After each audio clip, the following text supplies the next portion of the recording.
Hey everyone, Cole Karski, Beef Outdoors, and welcome back to another Tackle Talk Tuesday. Now, the fishing video that this Tackle Talk's posted with is going to be right here. And in this video, JG and I were out on a Monday night multi-species league trying to grind out for multiple species and upgrades. And I decided to put on a rig that I have so much confidence on for a ton of different species, but it's mostly known in the walleye world. But I will tell you, I have caught more big bluegills than I can count on the Slow Death rig. The one I like to use is the JB Lures one. It's pre-tied, it's got the Slow Death hook and a bead, and you simply pinch half a crawler, thread it onto the hook. My kind of rule of thumb is if you thread it to the head of the crawler, there's that ring. If you thread it all the way through, just past that ring, that's where you'll pop the hook out and then pinch off the crawler a couple inches below that, and it'll just twirl and spin in the water, and fish of all species just cannot lay off of it. So here's what I'm using on the business end.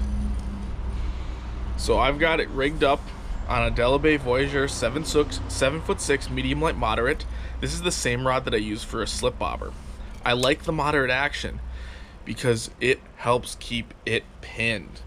It's tough to get a good direct hook set because, once again, this is a presentation where you kind of get some slack because you're letting it out to the bottom. You don't have a direct tight line. You feel the bite, you drop it, you give it a bunch of slack, and then I do a reeling hook set. So basically I reel up as fast as I can to get it tight, and then it just pins it into the fish. And because I'm doing that reeling hook set, I'm using the Auric 3000 size from PC Fun. And that 3000 size helps with the amount of line I can pick up when I'm fishing this presentation. The more line I can pick up, the faster I can reel it in and do that reeling hook set. And then the moderate action of the rod helps it just load up, and it pins fish. I don't miss a ton of fish in this where I can tell I've reeled down to the fish and feel that they're there and they just don't get hooked up. That's not a situation that happens a lot. And then the length helps with that as well, 7'6". And then plus it helps you fish it over the side of the boat and get away and get out from the edge of the boat. So you can see I've got the drop shot hook, or the Slow Death hook, the white bead, and it's on fluorocarbon.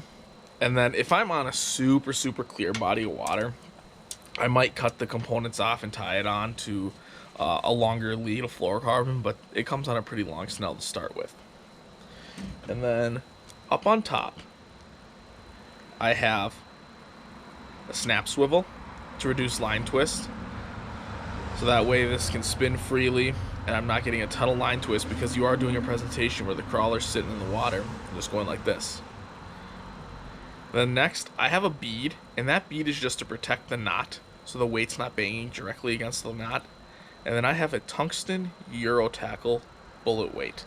I find that the bullet weight goes through the cover pretty nice.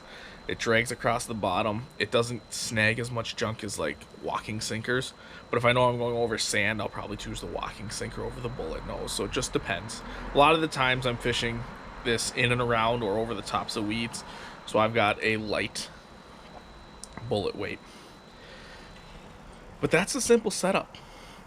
This Slow Death rig